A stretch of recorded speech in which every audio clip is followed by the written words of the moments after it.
what value for the community that works, right?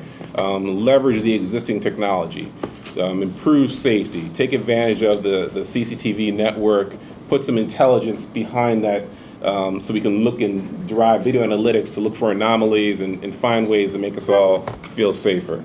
Take advantage of, we heard about Big Belly and other smart waste type of things to drive down those operational costs and things. So I think if you have that, a small microcosm that you can incubate, have this kind of beta site, and bring in the educational, the universities prototype, and allow the best partners and the best ideas to flourish there while you're still evaluating the business model, because all of this is new, right? And some may be better with 5G, and some may be better with other connectivities, and some may be independent of that, right? So we want to validate and see what can work.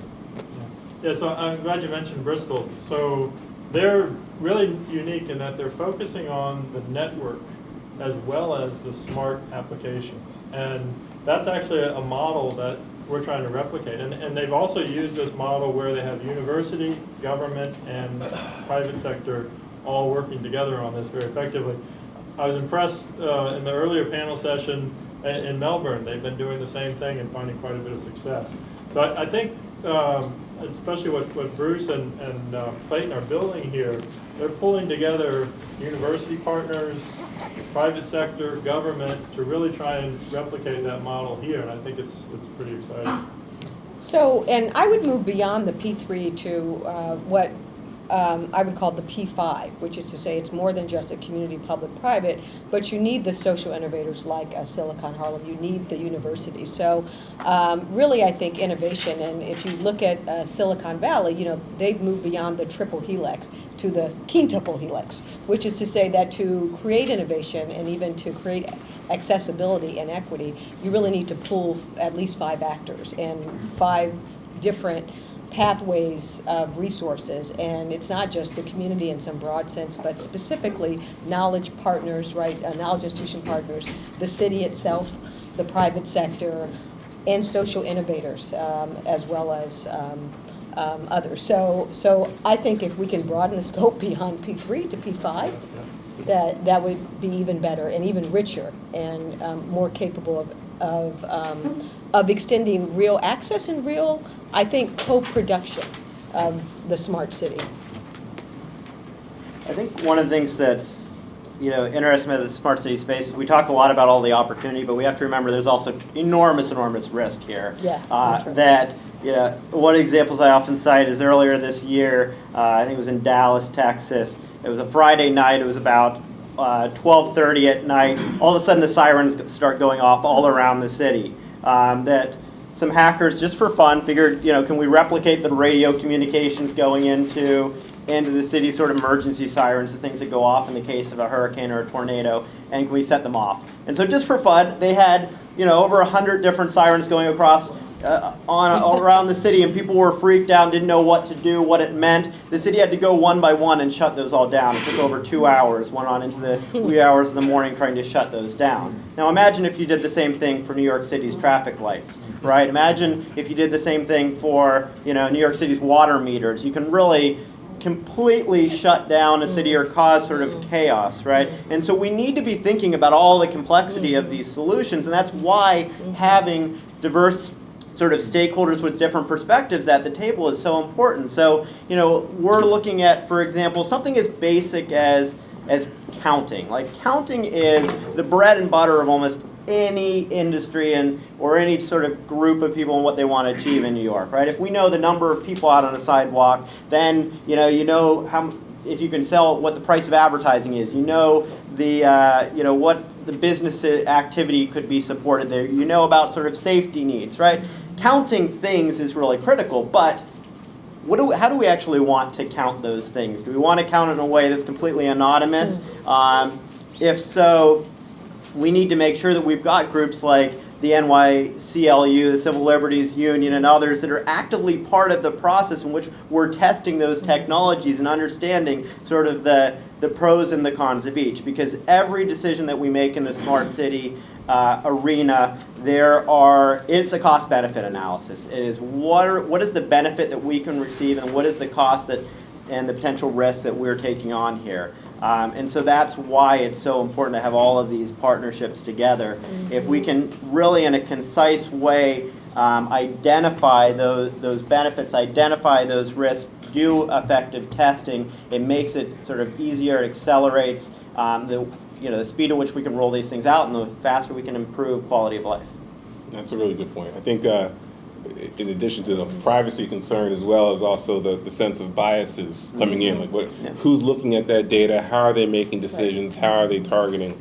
And I know that one thing that we've looked at, we've taken a lot of innovation from our colleagues in Bell Labs and looking at more machine learning, taking a little bit of the human bias out of it so we can just look and identify what's going on, what's different, what's that deviation from the norm, right? So if there's a crowd of people here gathering and that's not normal, well then we want to maybe be alerted to that, right? I'm not looking to identify it's you and it's you from this country or that kind of thing, but I'm just identifying, hey, there's some crowd here, it's abnormal, maybe we want to do something about that. Maybe we want to be alerted, flag someone there.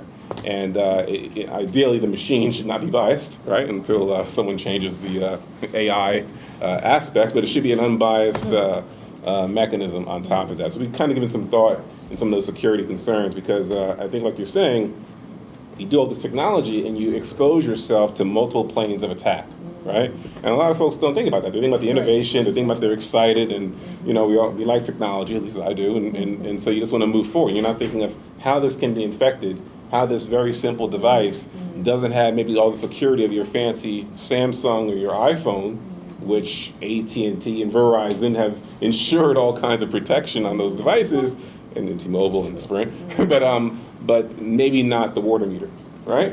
And so you have to take a look and say, hey, look at that data coming from that water meter every day, that smart water meter, and then is there more data than normal? If that water meter is supposed to send a couple of bytes per day, and today I see a megabyte come through, maybe that's a flag. Right. Maybe someone slipped something in there, And so maybe that's what we want to alert and follow up on. Like that, maybe to take off on what Sheila discussed earlier about the 5P, right? The more of an open partnership, because we know the city is responsible for a lot of infrastructure. But whether it's FedEx or Verizon, there are a lot of companies now are deploying lots of technologies and systems and countings and analytics.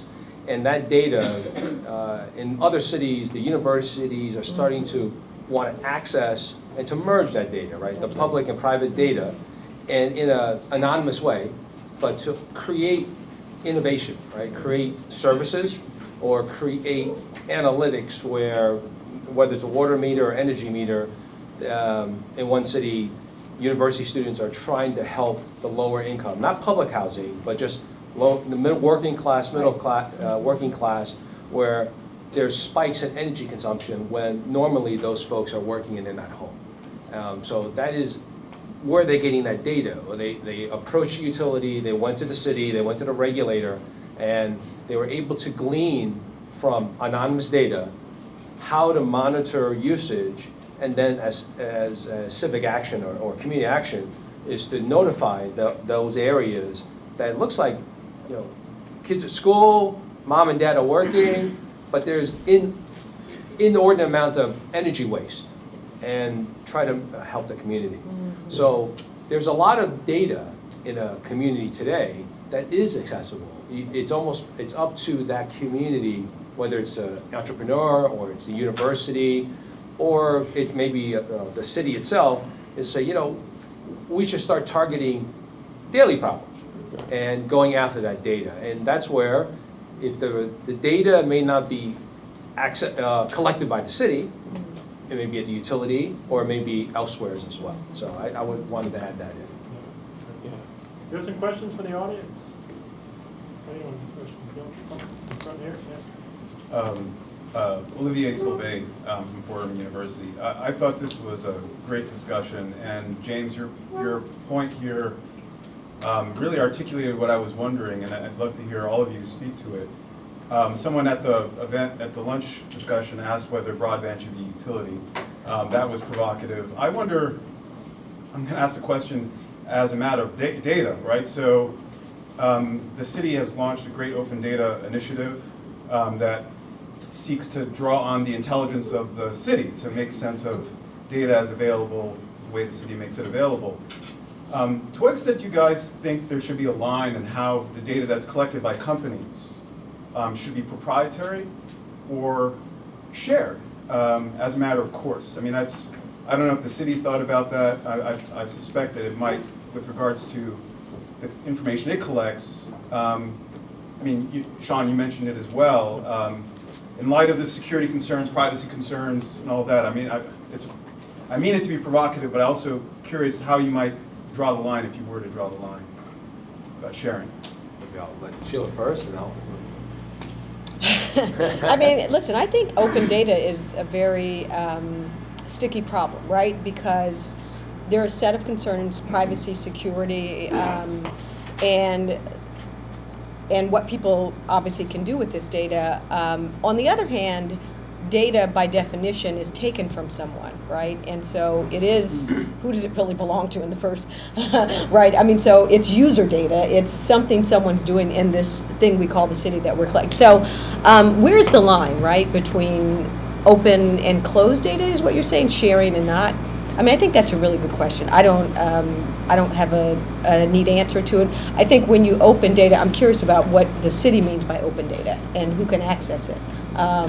Like, what are the kind of design issues that you guys have had to deal with in making sure that when it's accessible, people don't misuse it, or that the privacy concerns are taken care of? Well, I'll say one thing. I know that from our experience, especially I think the global companies, especially in Europe, it's very strict data protection, data protection laws. So we factor that into at least a lot of our design, as well as some things with the NSA and compliance there here in the U.S. and so forth. So it's kind of intrinsic in our design, which we kind of tout to say, look, that's why you want to partner with someone who's given thought to this in their implementation, in their design, how they anonymize, how they, even if our customers, our Verizons, use our technologies, use our platforms to implement such a solution, or the city implement our solution, we can assure and say, look, here are the things that we're doing to secure that data, and also if it's exposed through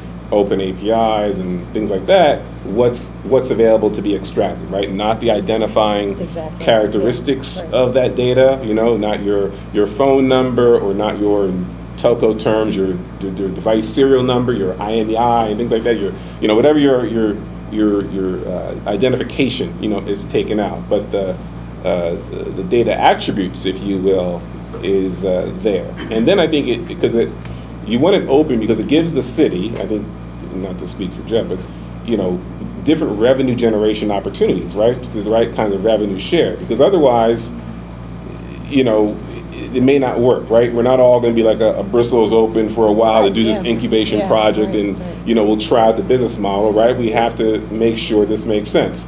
San Francisco spent all this money on a smart parking initiative. It was great. It did reduce the traffic.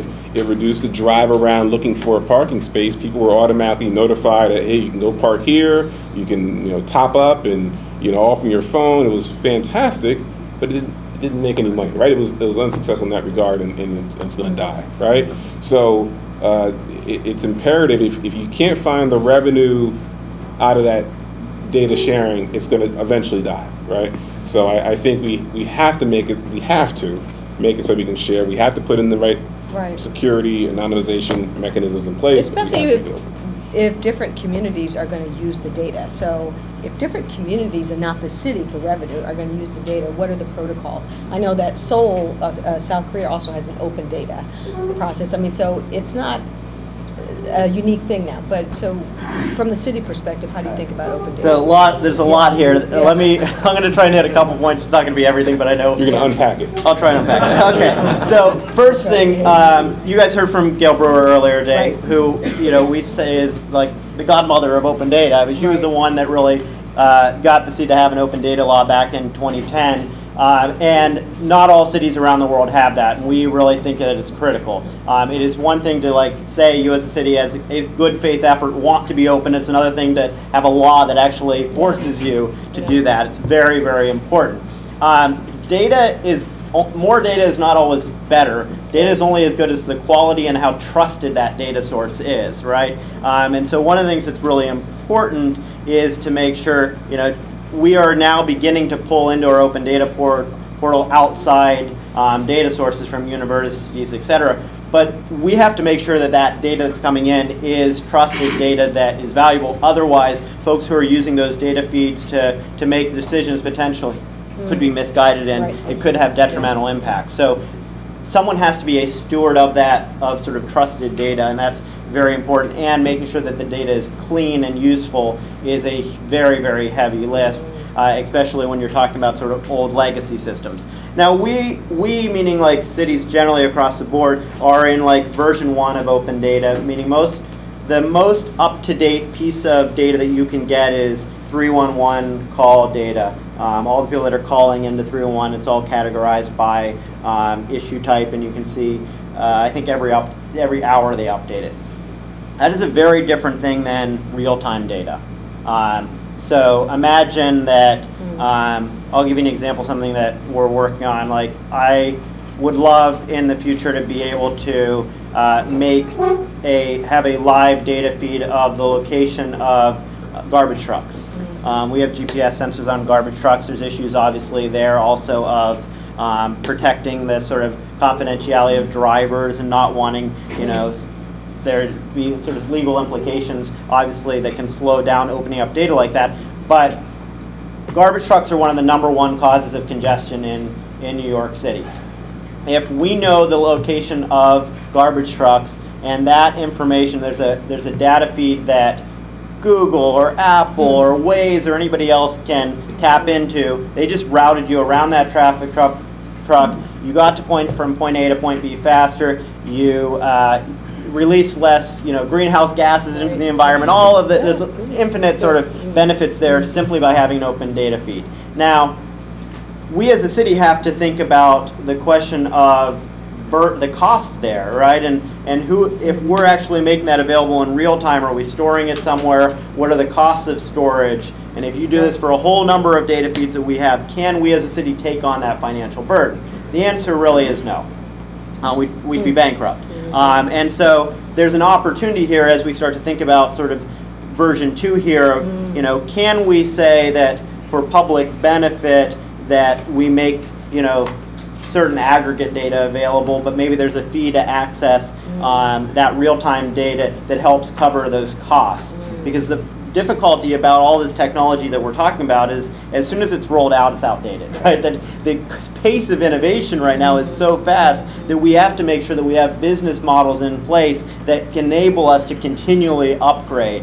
And so thinking smart about like that question of when is it appropriate to monetize data, but also what can we make available free. I think we have seen a transition from the early days of open data where government was like scared to release the data, and they felt like, well, everybody can see all of our secrets, and that we're going to just get slammed by the press and the advocacy groups, to then recognizing, well, actually, same thing, cost benefit here. Yes, there's some risk there, but the benefits that all of a sudden, once we started opening up data about take for example, like building violations and things like that. We saw an entire industry emerge. An entire industry emerge to help building owners know when they had to have their elevators inspected. We saw sort of a dramatic decrease in building violations, etc. Sorry, long answer. There's a lot happening. We're running out of time, but just one more quick question in the back there was someone.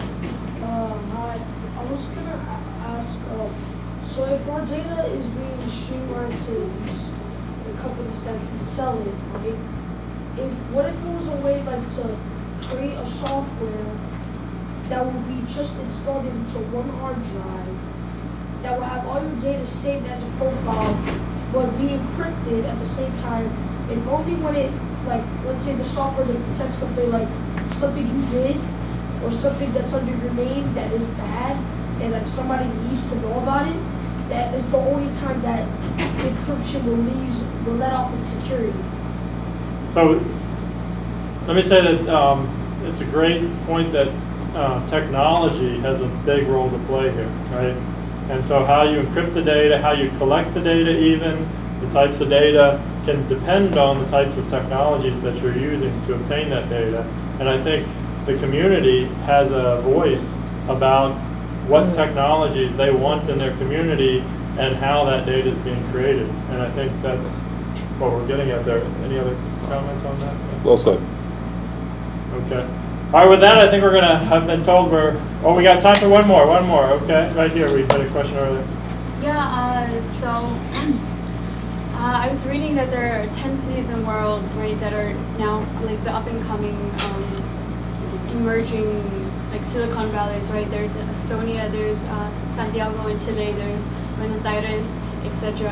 What, in some ways, aside from geographical location, what makes these different hubs, so to speak, different from each other? In a very general question. In terms of them being a smart city? In terms of Up and coming how hubs how does geography in some ways determine the types of innovation that will be occurring In around, cities, I say, like Chile's Silicon Valley, I see. so to speak? I think you look at it regionally. There's a lot of innovative, people come to the U.S., they go to college, they go to grad school, and they're very innovative. They see the innovation, how it can create, good economic outcomes for themselves as well as their community or their friends. Now they go home or they go back to their region. It's like, what do I have to do? Either I can't live in my home country or home region, or I must strive to be in a different country. And then with immigration issues in the U.S., so people who go home, like to South America, it's either Brazil, Santiago, Chile, or Argentina. And Santiago, Chile seems to be the most friendly of places for that gathering. And it's also the city. Right, The city and the leaders of that city are making it very friendly to attract. So for all the cities that you've named, if you look at one of the reasons that's similar is the leadership of that community has decided we're going to make this very tech and innovative friendly. So, and also, urban economists talk about agglomeration, right? And so the city is trying to attract the best. So Bloomberg, famously said that capital follows talent, right? And so the idea is that, if the best and the brightest are drawn to an area, the city's also trying to attract them. And once a few people go there, there's a natural attraction for others to come, and then it becomes like a Silicon Valley or a New York City. So I think it's both the case that both those places are attractive because of their amenities and the amenities that the city and other kind of private sector are creating the city, but also because the city is wanting to build the infrastructure and attract those types. And so I think it's a combination of both. And one of the great opportunities that I see with smart cities, my colleague Brian Carter studied the Harlem Renaissance period, and we discussed, so what would it take to create another Harlem Renaissance? And he said, well, use technology to break down the barriers to creativity.